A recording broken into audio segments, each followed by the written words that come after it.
I just want to take a chance to thank the county commission for approving the funds and stuff.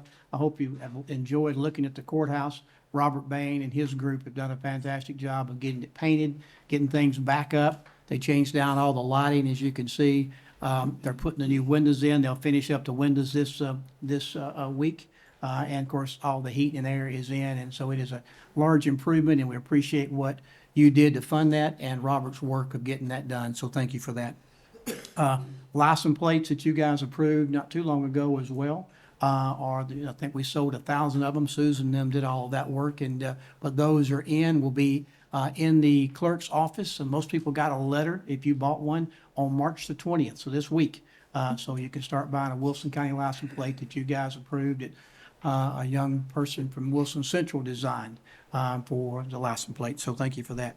I was asked not long ago, as we talked about how the fair relates to Wilson County government. So I put together something really hopefully simple and quick, and if you have questions, I'll be definitely glad to answer those as we go through them. But these documents that you see here, this is the charter that created promotions, the bylaws that they have to go by here. And then this is the contract, and you see, I think it goes down, I can't really see that, but 26 maybe. But we signed a 3-year contract, but I have those in the office that we go by to take care of that.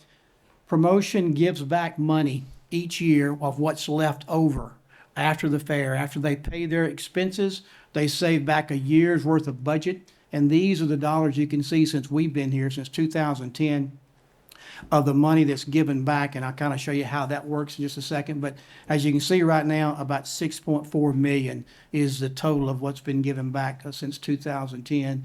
Now that, when I say given back, it's given back to the Ag Center, and I'm going to show you how they decide where that goes. Here's a sheet that they come up with and present to us each year as well. In other words, a dollar surcharge there, how much they gave there. The expo was what they rented the expo for. Anything over on the utilities, they pay for that as well. So that's how, and then of course they made improvements that give that total, and that's how the total amount of money that was put back in. Here's a list of things that they're doing, and here's another list of things that will be continue to be done throughout this coming year that they work on throughout the year, trying to make those happen. This is the sheet that they get, because, a lot of people ask me, well, hey, look, they had so many thousands of people out there. How they come up with only $173,000 worth of dollar surcharge? Well, this is the scheme that they go by to figure that up, and that's a tally sheet they have to turn in each year to us, and they give us so much for the season tickets and then so much per ticket. Again, they count everybody that works out there, but they don't pay an admission, but they still count them in their numbers for the fair. But that's the sheet, the worksheet they give us. And then this here, this is kind of a summary sheet, but this summary sheet shows you kind of what they gave in 23. That's what's in 22.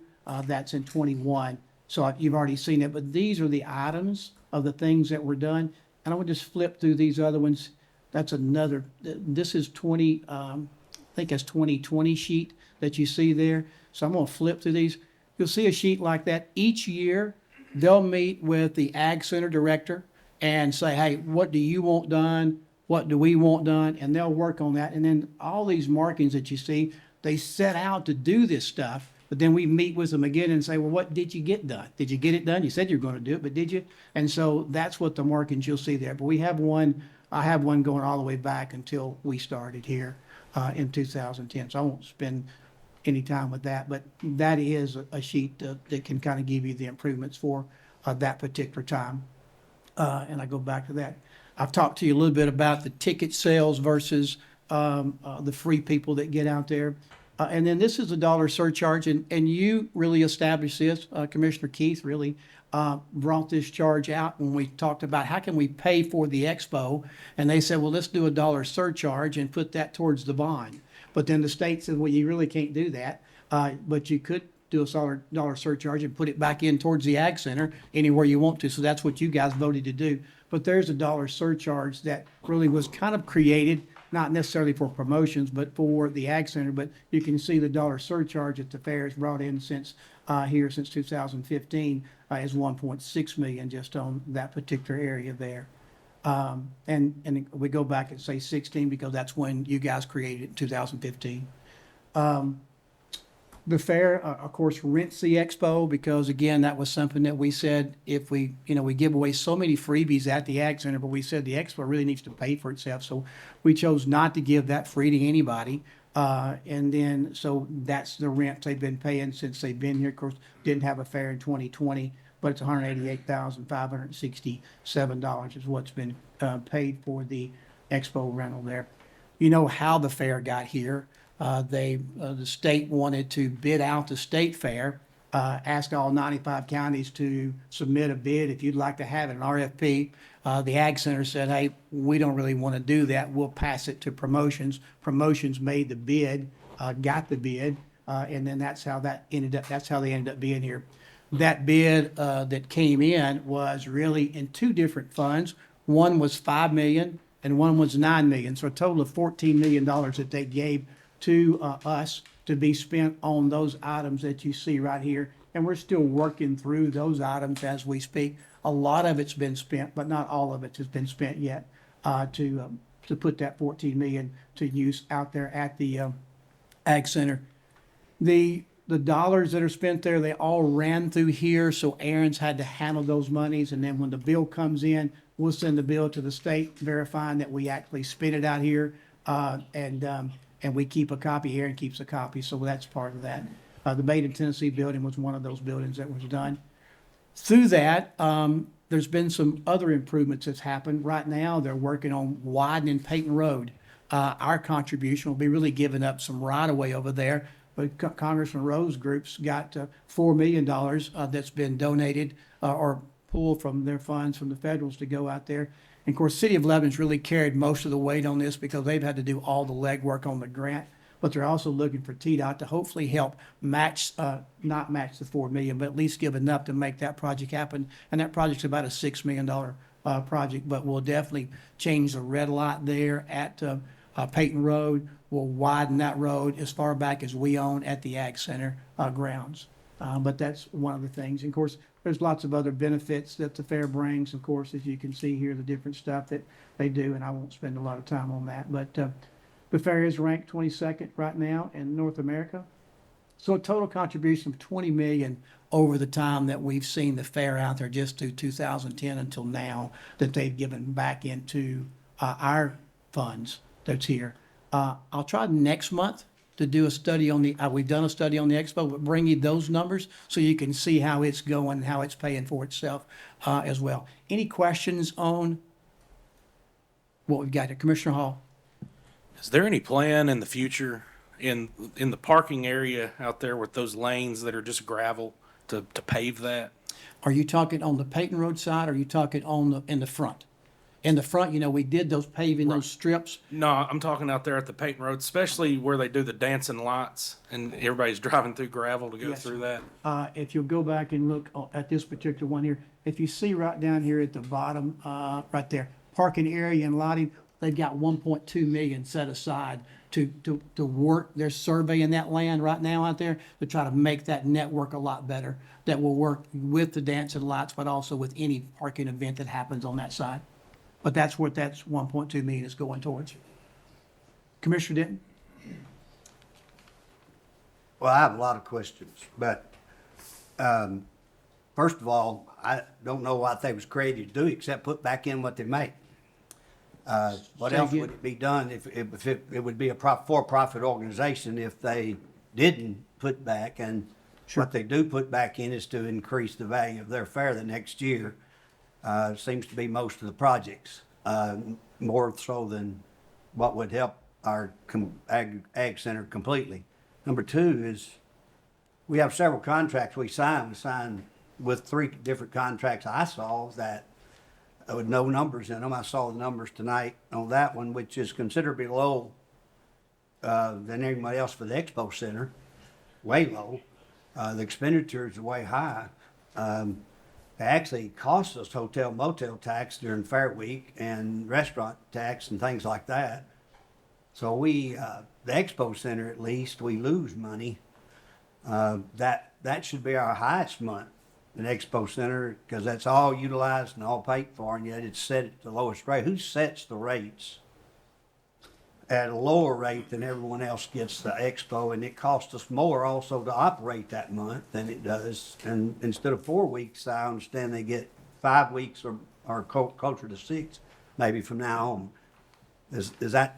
Who sets the rates? So we work on those rates, and those rates are kind of medium, and I'll bring next month to you. You'll see that the Expo Center, that is not their lowest time as far as their revenues go, because we've studied that part. So August is not always the bad month, but a partnership that you have with the fair that brings in that 20 million, that's real dollars.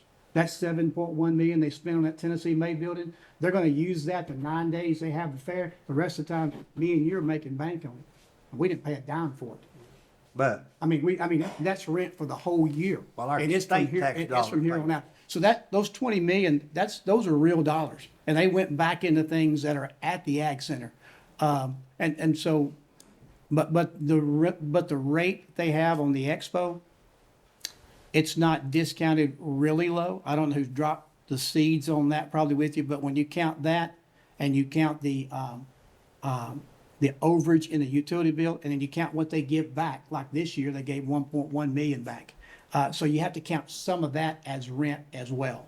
But what would they do with it and give it back? I mean, it's designed to go back into. Now I know it's a 501(c) instead of a 3C, which means that allows them to keep an extra year's budget in. Sure. If it wasn't, they couldn't keep that much money there. It lays in one bank, I guess, from what I can understand. If there's a loan to be made, it's borrowed from one bank, and it's guaranteed and paid back by the state. At least it was 2 years ago, in just a brief period of time. So it seems to me like what they put back in is what they were created to do, was to put it back in. So So no question on that they were created to put, I mean, they created the organization long time ago. And then they said, hey, look, you can hold back this much money, but you got to put the rest back in. So if they wasn't out there, then those proceeds that you see with it, we have gained from it, we wouldn't have. You would have to fund anything if you wanted to put anything out there. I mean, you don't have to. I mean, I'll lay on your side a little bit too on this. So that's, every building we build out there, I got to pay utilities on, I got to pay insurance on. So not everything is free. It costs me some, but right now it's on the green side for those things. So it's not all gravy, you may say, when they build a building. So that's the other side of looking at it as well. Any other thoughts or questions? Anybody else? Okay, if you think of more, or you have other things you'd like me to drill down on this, let me know, and I'll prepare that for the next commission meeting as well. The expo is what I'll try to do the next time for you, so you can see a little bit of that, how that goes. And then Commissioner Denton, I'll try to address that rental rates there and how that averages out with everybody else. well, I was looking for 3 years here, and August is a bad month, one of the worst months of revenue and expenses, highest expenses and least revenue. August back to 2021. So that's why I was asking the question is, I why got should it not, if anything, it ought to be more of that instead of less. But So I appreciate you working on it. Yes, sir. I want it to be clear for y'all, because I know y'all get to ask the same questions like I do all the time. So I did do a study on that for you. I forgot I had this. So on the last 3 year revenues, okay? So if you go to 21, the revenues for the expo, the August month was not the lowest. It was 56,000. The lowest month in 21 was November. Yeah. They only brought 42,000 in. If you go to 22, the expo average was not the lowest either. It was 55. November was only 40,000.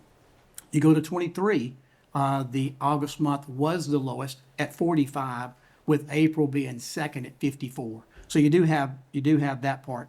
I did go back and look at the bottom line as well. When you think about the bottom line, that's where that sheet that she passes out to you a lot of times on what was the profit and loss. So if you look at 21, November and March were the 2 months that we were in the red. We didn't make more than we spent out for those months. And then there were 3 months in 22 that were in the red. One was August and one was June at 17,000 apiece, and then November at 9,500. Then if you go back to 23, there were 3 months in the red there. June was 23,000 in the hole, August was 17, and April was 2,500. So, I am trying to look at that piece as well. My argument is August ought to be number one every year. And I really think when you count in the extras they give back, it probably does go to number one. Because they kind of control that area for that. But anything else from anybody? Commissioner Glover? I just want to say, thank you for putting this together. I've been to so many different fairgrounds across the state, and a lot of those are in they look so rough. There's no upkeep. There's no moving forward. I am thankful for what the fair does put in. I'm also thankful for the dancing lights. There was a question about the paving. They pave several sections of pavement every year, which they can't take the pavement with them. So it stays with us even when the dancing lights are not here. But I'm very proud of our fairgrounds. Thank you for that. And the dancing lights, and I could do a study on that. I know Quentin used to always give me what they all gave back to the community, and they really are generous to us on that. But great questions. I want to give you as much information as I can, so when you get hit out there in the public, you can answer the question, because I get hit with them all the time as well. Anything else you want on that, just text me and I'll try to get it to you, okay?